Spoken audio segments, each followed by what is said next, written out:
¿Alguna vez te trataron de modalista en la calle? Bueno, no creo que te haya pasado, pero entre nosotros los teólogos no suele pasar. Modalista es uno de los insultos que intercambiamos entre nosotros. Pero, ¿qué son los modalistas? Entre teólogos se emplea comúnmente la palabra modalismo para referirse a una representación de la Trinidad cristiana, no como tres personas divinas distintas, el Padre, el Hijo y el Espíritu Santo, sino como tres modos de manifestarse en el mundo de una única persona divina. Hay un nombre que a lo largo de la historia del cristianismo representa esta teoría, el de Sabelio, un teólogo que vivió en Roma a principios del siglo III. Sin embargo, el primer logro de mis investigaciones fue descubrir que hacer de Sabelio el padre del modalismo es un anacronismo. En realidad, esta etiqueta de modalismo fue forjada y primeramente usada en la época moderna, en un contexto bien distinto al de las controversias antiguas. Ningún teólogo entre el segundo y el décimo siglo se llamó a sí mismo o fue llamado por sus adversarios modalista. Además de Sabelio, varios teólogos antiguos fueron anacrónicamente tildados de modalistas. Darles una misma etiqueta es reducir sus pensamientos propios a una única postura e insinuar una genealogía entre ellos.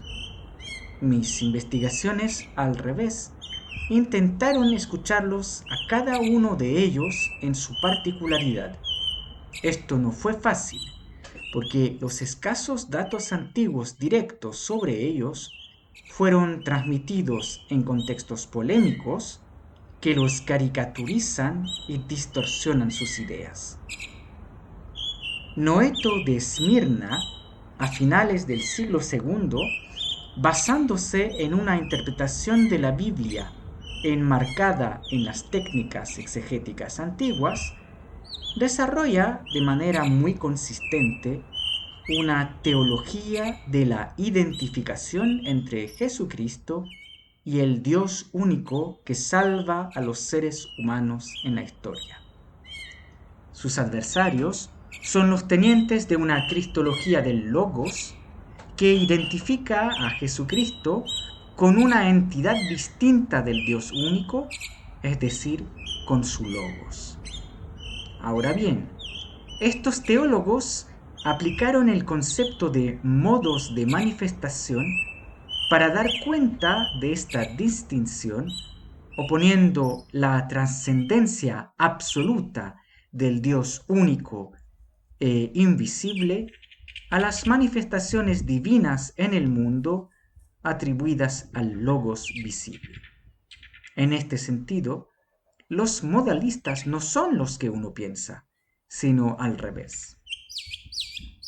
En el primer cuarto del siglo III, Sabelio fue probablemente uno de los miembros prominentes de un grupo de cristianos romanos que adoptaron la teología de Noeto, importada por uno de sus discípulos.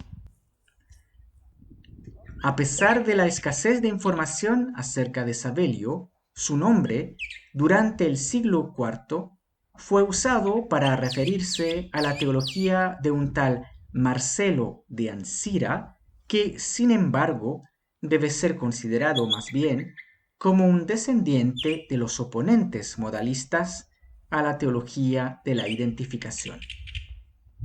Entre Sabelio y Marcelo, no obstante alusiones de Orígenes, el gran teólogo alejandrino del segundo cuarto del siglo III, o del obispo Dionisio de Alejandría en los años 257 a 262, no existe un sabellianismo difuso en todo Oriente como lo pretenden los manuales de historia del dogma. La investigación desemboca en una comprensión más fina de la evolución de las ideas teológicas, criticando la tendencia a la reducción de las diferencias entre contextos históricos y tomando en serio las particularidades de cada teólogo.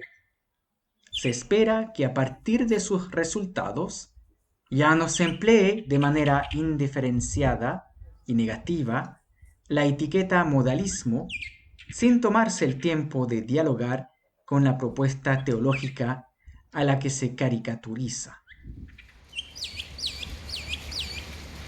La construcción de una identidad religiosa responsable depende de una mirada crítica a las raíces culturales y religiosas propias, para evitar toda fijación tradicionalista o toda desligación revolucionaria. Muchas gracias por su atención.